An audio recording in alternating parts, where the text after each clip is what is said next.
Joining us now, the president of the Law Enforcement Legal Defense Fund and the former assistant director of the Federal Bureau of Investigation, Ron Hosko. Ron, welcome back to America's Forum.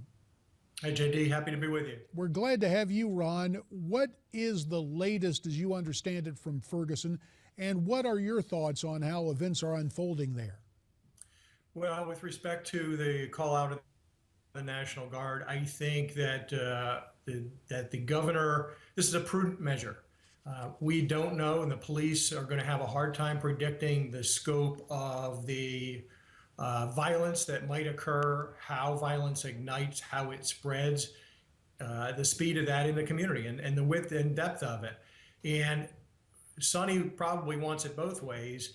For the governor to not call out the National Guard, I think he would face great criticism if things in Ferguson ignite substantially and law enforcement is in effect overwhelmed. To not have the National Guard standing by would be a mistake, and he would be roundly criticized for it.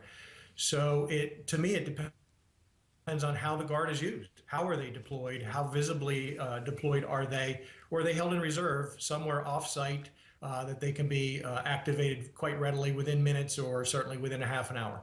Ron, you made headlines and really caused a splash on the internet over the past few days based on a letter you sent to President Obama detailing what you believe to be the damage done to the relationship between local law enforcement and the Department of Justice. Can you tell us about that letter? I can. I commented on some of what we've already seen in the Ferguson case that reflects comments and actions and inaction by both the president and the attorney general that shape opinion in this case. I think it is vitally important for the president and the chief law enforcement officer of the country to understand the facts of this encounter before they comment. And then really to withhold comment and withhold certain actions until all those facts are known. That process in Missouri, the grand jury process that we're following right now. And beyond knowing the facts, I would call on them to respect the rule of law once all the facts are known. That rule of law is the grand jury process.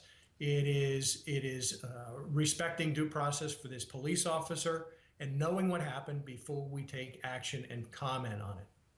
Ron, correct me if I'm wrong, but a couple of reports on the internet. One, that just today the Attorney General was comparing the late Michael Brown to Emmett Till. And then you have a situation where there are reports that earlier the president met with or spoke with the protesters in Ferguson, asking them to, this is a paraphrase, keep the pressure up or keep their commitment up. How disturbing is this for our nation and the whole concept of justice to have the president and the attorney general involved really as advocates in this situation? It's very troubling. The notion, the concept, the discussion about bias in policing is an important one to have. All of us, I think we could agree, we want unbiased, fair, professional policing across our country.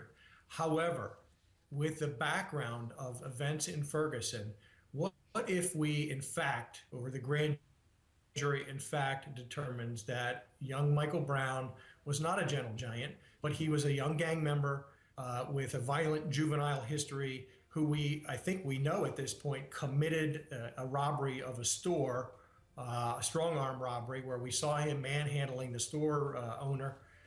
And then what if we determined that, in fact, Michael Brown attacked Officer Wilson in his car? And that is the subject at hand, Ron. Unfortunately, we're running short of time. We're going to ask you to come back in the not-too-distant future to continue this discussion. Our thanks to Ron Hosko as America's Forum continues on Newsmax TV.